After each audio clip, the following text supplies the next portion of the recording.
Welcome back to Longbox Diving, where we explore comics and story arcs pulled from the Longbox. This is the final episode of Trinity of Sin, and we pick back up with Pandora thinking back on her training through the past. And the main focus of this comic is about the essence of sin, or the essence of evil. What is evil? And we see Pandora's thoughts on this, on how to conquer evil and how to get rid of these seven deadly sins. And Pandora's talking to her teacher in the past, and she's asking if evil can be pulled out of the world, kind of like a poison, like venom from a snake. And she's wondering if we can do that.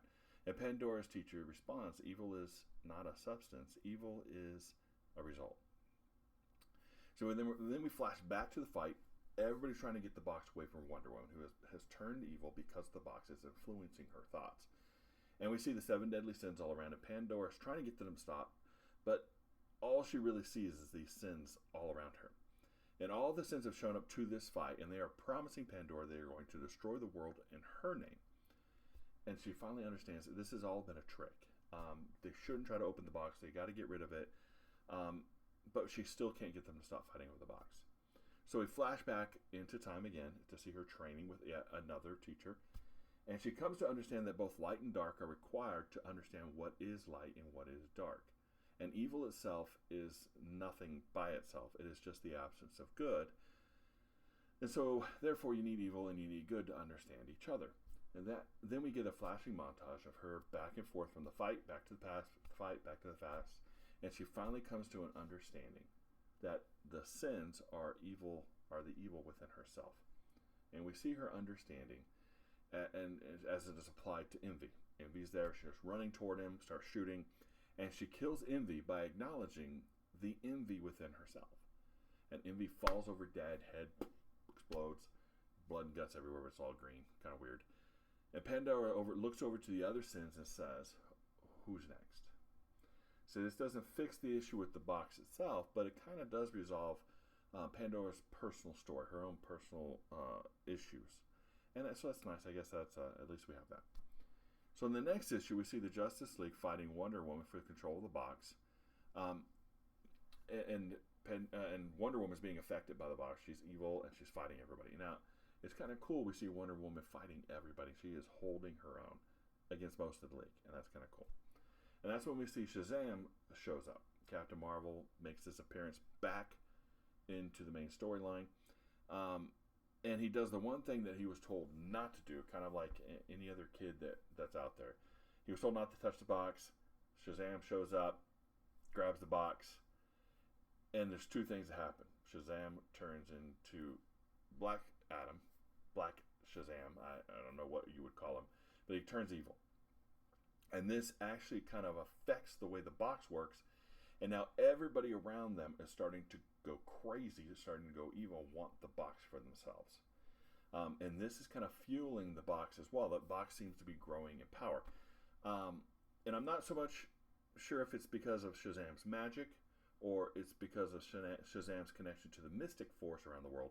Now we see a full two-page spread where it kind of starts affecting all these different magic users across the globe.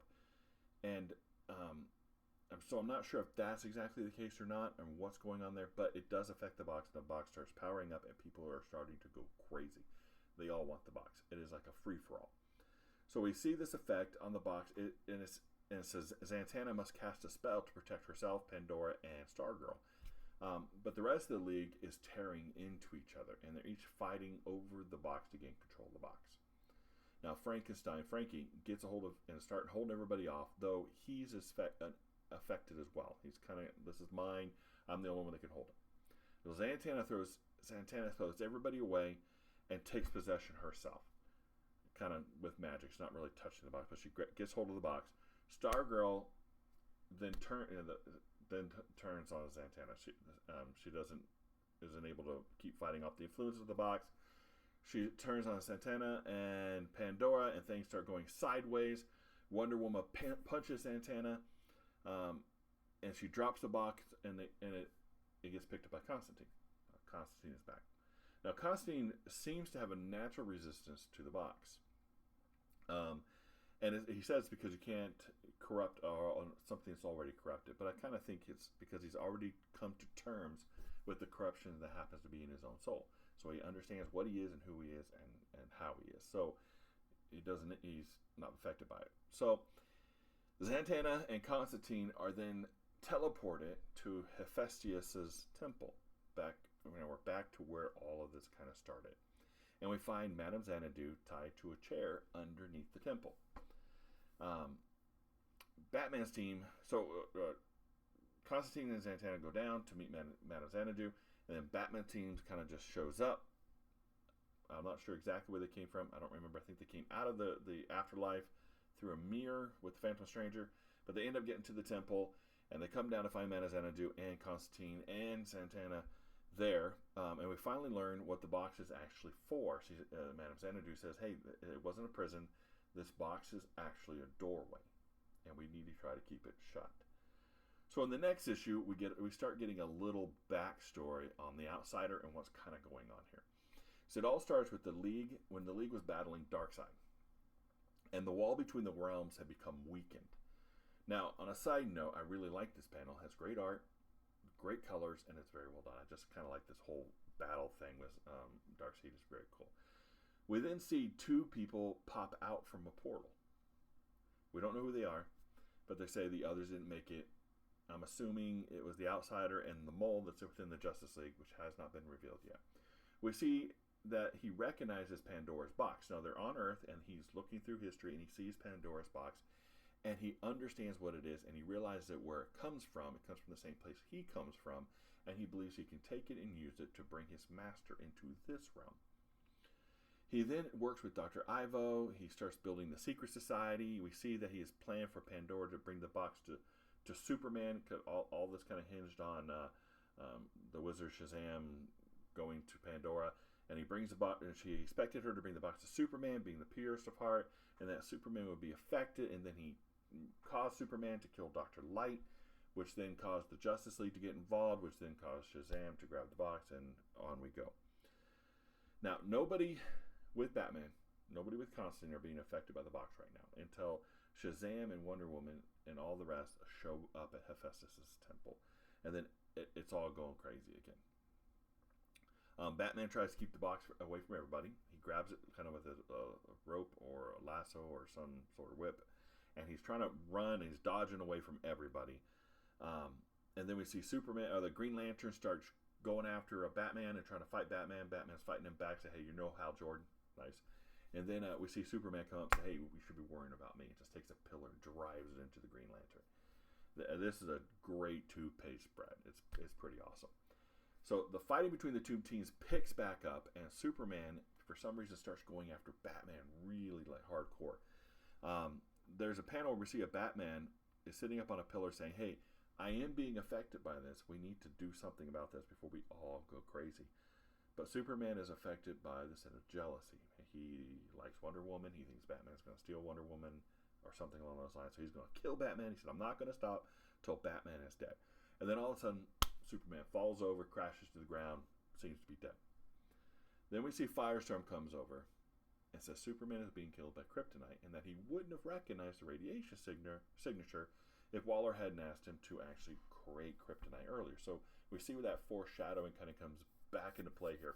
Why did Firestorm mess with kryptonite to begin with? I didn't understand it first when I first read it, but now I understand that it was all to kind of tie this little plot point back in, so Firestorm can understand that it was kryptonite. And okay, I think it could have been done a little bit better, but that's what it is.